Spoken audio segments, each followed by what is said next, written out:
Good to see you, Mr. Zuckerberg. I think you, of all people, can appreciate using a person's past behavior in order to determine, predict, or make decisions about future behavior. And in order for us to make decisions about Libra, I think we need to kind of dig into your past behavior and Facebook's past behavior with respect to our democracy. Mr. Zuckerberg, what year and month did you personally first become aware of Cambridge Analytica? I'm not sure of the exact time, but it was probably around the time when it became public. I think it was around March of 2018. I could be wrong, though. Mm-hmm. When did Facebook COO Sheryl Sandberg become aware of Cambridge Analytica? I don't know off the top of my head. You don't know. Did anyone on your leadership team know about Cambridge Analytica prior to the initial report by The Guardian on December 11th, 2015? Congresswoman, I believe so, and that some folks were tracking it internally. And I'm actually, as you're asking this, I do think I was aware of Cambridge Analytica as an entity earlier. Mm-hmm. I don't know if I was tracking how they were using Facebook specifically. When was the issue discussed with your board member, Peter Thiel?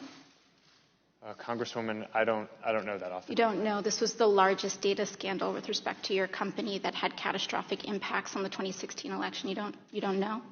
Well, Congresswoman, I'm sure we discussed it after we were aware of what happened. Okay. You announced recently that the official policy of Facebook now allows politicians to pay to spread disinformation in 2020 elections and in the future. So I just want to know how far I can push this in the next year. Under your policy, using census data as well, could I pay to target predominantly black zip codes and advertise them the incorrect election date?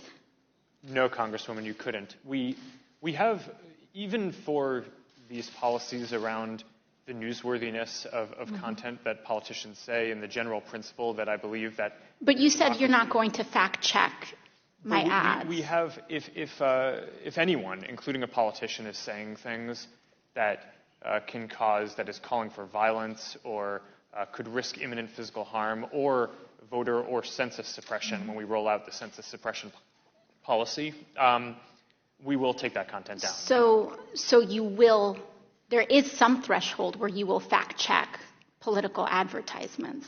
Is that what you're telling me? Well, Congresswoman, yes, for specific things like that, where there's imminent risk of harm. Could I run ads targeting Republicans in primaries saying that they voted for the Green New Deal? Sorry, can you repeat that? Would I be able to run advertisements on Facebook targeting Republicans in primaries saying that they voted for the Green New Deal? I mean, if you're not fact-checking political advertisements, I'm just trying to understand the bounds here. What's fair game? I don't know the answer to that off the top of my head. I think so. You don't know if I'll be able to do that. I think probably. Do you see a potential problem here with a complete lack of fact-checking on political advertisements? Well, Congresswoman, I think lying is bad, and I think if you were to run an ad that had a lie, that would be bad. That's different from it being in our position, the right thing to do to prevent your constituents or people in an election from seeing that you had lied. So you won't take down lies, or you will take down lies? I think it's just a pretty simple yes or no. Congresswoman, I'm not talking about spin. I'm talking about actual yes, in most cases, in a democracy, okay. I believe that people should be able to see for themselves what politicians that they may or may not vote for so are you saying won't take judge them their down. Character for themselves. So you won't take. You may flag that it's wrong, but you won't take it down.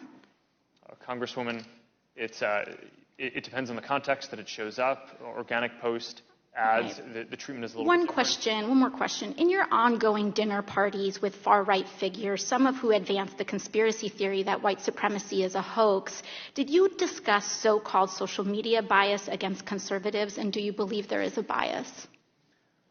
Congresswoman, so I don't remember everything that was in the question. That's all right. I'll move on. Can you explain why you've named the Daily Caller, a publication well-documented with ties to white supremacists, as an official fact-checker for Facebook?